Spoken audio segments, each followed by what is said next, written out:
my position is that everyone has got to be on Team Australia. Everyone has got to put this country, its interests, its values and its people first.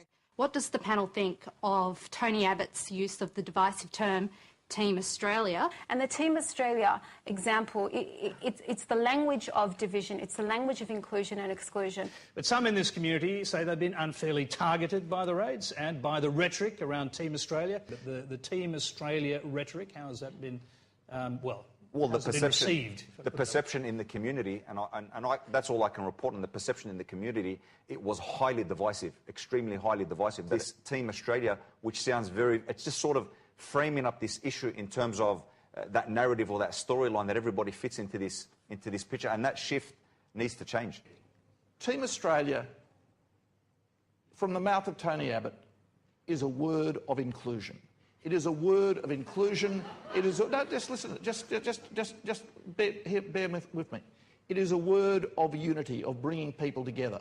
The way in which Tony, and I've known Tony Abbott for 33 years. Okay, I think I know him pretty well. It's a word of inclusion, and it's a complimentary word, which is certainly what he meant on the occasion of that press conference, to say we are all one with another. We are all Australians together.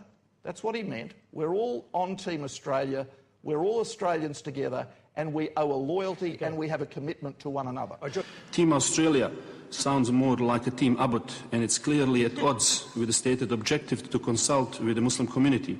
Well, I'm not convinced that the phrase Team Australia is an automatically divisive concept, that in no way would his government ever cast doubt on the loyalty of any migrant group.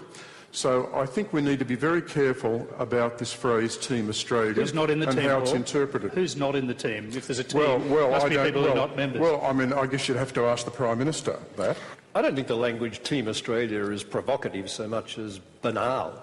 If Team Australia plays anti-terror as badly as Team Australia is playing rugby, witness the Bledisloe Cup this weekend, I can see why people wouldn't want to be on side.